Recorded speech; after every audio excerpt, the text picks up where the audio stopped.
Good evening. I'm Alicia Menendez, and it is a very big week in politics, with Americans quite possibly waking up to the havoc being wrought by President Trump and Elon Musk. With Republicans losing a big race in Wisconsin, despite Musk pouring more than $20 million into the race.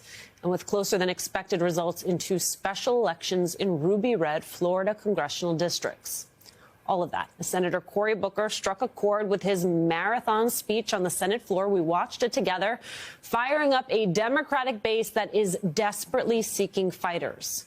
But we begin tonight with President Trump putting the world's economic system at risk with a tariff announcement that is deeply unpopular, even among Republicans. We cannot pay the deficits of Canada, Mexico, and so many other countries. We used to do it. We can't do it anymore. We take care of countries all over the world. We pay for their military. We pay for everything they have to pay. And then when you want to cut back a little bit, they get upset that you're not taking care of them any longer. But we have to take care of our people, and we're going to take care of our people first. Joining me now, Senator Adam Schiff of California. Senator, as we come on air, the Dow's future down 1,000 points. We were told by the president it was Liberation Day. Are you feeling liberated? No, I may be liberated from anything in a 401k, as millions of Americans will feel that impact, and will be liberated from any chance of having lower prices for things. This is going to be a disaster for our economy. It's going to be a disaster for hardworking families that are going to have to pay more for auto parts or getting their car fixed or, buying groceries or anything else. These other countries, many of whom are our closest allies, are going to retaliate against us. It's just simply going to escalate from here. I talked to farmers out in California who still haven't recovered the market share they lost during the first Trump administration from the ill-fated tariffs then. So this is going to be really disastrous. A massive self-inflicted wound on our economy from a president who campaigned on lowering prices, but is in fact pushing them through the roof. Senator, you are not the only senator who's been speaking with farmers in your home state. And lest anyone think that these are just Democratic talking points, I want you to take a listen to Senator Tom Tillis talking about what Trump's tariffs are going to mean for farmers in his state of North Carolina. Anyone who says there may be a little bit of pain before we get things right need to talk about farmers who are one crop away from bankruptcy. They don't have time, so we've got to be crisp on this implementation. Otherwise, we could do damage that's irreparable to farmers. Crisp on the implementation is one thing. What else are you hearing from your Republican colleagues, their concerns about these tariffs? Oh, I think their concerns are profound, not just with how much pain is going to be inflicted on their constituents, but what it's going to mean for them politically. We may have a vote shortly by Senator Tim Kaine, that will give Congress a chance to push back against some of these tariffs, particularly those targeting our Canadian neighbors. And I think many of the Republicans are inclined to support it. We'll see how many are actually willing to put their votes where their private comments are. But I think that this is a broadly held view. Certainly, as we've seen before, a lot of Republicans are simply going to fall in line. But with the pain that's going to be resulting from this, they're going to hear an earful from their constituents. It's why so many Republicans are being told, don't have town halls, because people are really unhappy with what they're doing. Senator, I'm joined now by Governor Tim Walz, who's a Democrat of Minnesota. Governor, let me just start with you again. We've had you on the program before. Your state has close relationships with your Canadian neighbors. I know that. And you've been sort of sidelining with some of those Canadian leadership about these sort of trade war. What the president announced is almost inconceivable. What does it do to the folks in your state? What's your perspective on it? Yeah, well, good evening, Chris. Yeah, you're absolutely right. And I think here in a week or so, I'm going to be up in Toronto meeting with some of the premiers as we talk about this. Look, they are our largest trading partner, followed by Mexico. These are folks that we have had relationships since the founding of Minnesota. It matters greatly. And what we understand is that these are fair trade deals that were negotiated fairly. And the real irony of this is the folks who supported Donald Trump, some of the working folks, the farmers, the miners in northern Minnesota, 650 miners miners were just laid off in taconite mining. Our farm community is on pins and needles because of these tariffs. And then when you go to war with Canada, whether it's energy or whether it's potash for fertilizer, these are fundamental inputs that are going to already drive up costs on very narrow margins. So yeah, it is almost inconceivable. Look, Chris, I don't know. You almost have to be an amateur psychologist on this. It's like Trump is stuck in the 80s. His music, his clothing, his thinking.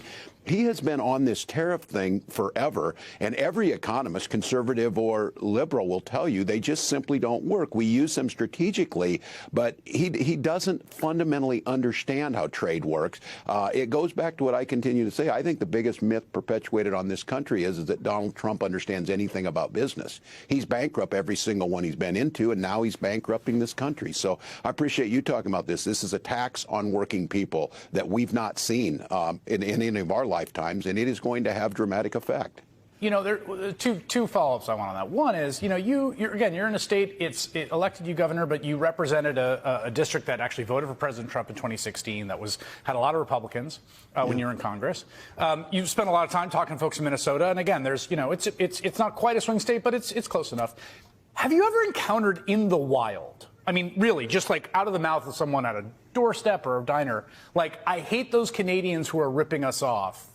We got to get back at them. Have you ever, I'm asking this. Have you ever, no, independent of President Trump, encountered that view in the wild?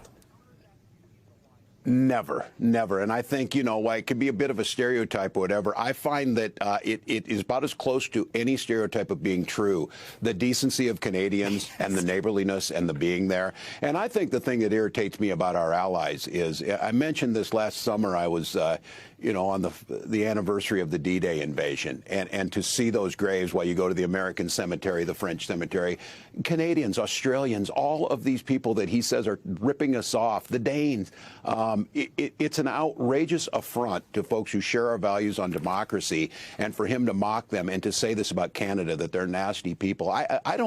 The thing I think that starts to have to set in, and I would argue that what happened in Wisconsin is that there's buyer's remorse on this, and nobody signed up for this. Nobody signed up to insult the Canadians and drive up potash prices. Nobody expected to see tariffs that were just randomly thrown on that are going to punish, especially middle-class Americans. So no, your question is right. But look, I don't think this guy listens to anyone other than himself, and he's convinced this is going to work. But my beef still comes to this.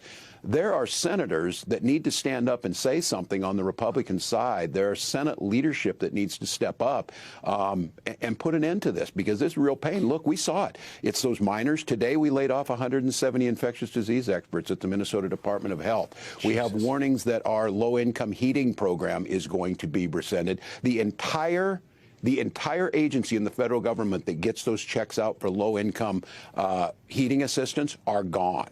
We don't know who's going to send the checks. It snowed today in Minnesota, and those are the things that are gone. So we're making it very clear. This is not about government employees. It's not about some fake efficiencies. We're all for that, This is about real people and the impact. And this is going to do real damage.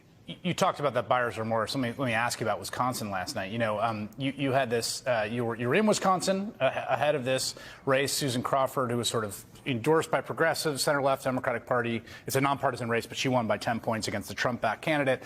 You said that to give you a little boost, you'd put the Apple ticker with the Tesla stock on your phone. And this really, Elon Musk got very upset about this. He genuinely seemed like emotional in an interview about this. I want to just play. He just really got in his feelings about this. I want to play this for you and get your response. You had Tim Walz, who's a huge jerk, running around on stage with a Tesla stock price, where the stock price had gone in half, and he was overjoyed. What an evil thing to do! What a creep! What a jerk! Like who derives joy from that? Are you a creep and a jerk? Well, that's a badge of honor if he thinks I am. Look, it's not personal with him. it's a little bit personal. I don't want to be disingenuous. The guy does bother me. It's a little bit personal. But look, my beef on this is that this guy is out there crying about his portfolio and about stock while I'm making, a comment. And my mom's Social Security check this month is late. That he's attacking the portfolios of working Minnesotans and working Americans who've paid into these programs that he calls a Ponzi scheme. He's taking it and laughing with his chainsaw about destroying the lives and undermining things and institutions that make life better for Minnesotans. Of course he doesn't care about these agencies because he has all this money. Can you imagine being the richest man in the world and taking offense that I said something about Tesla stock?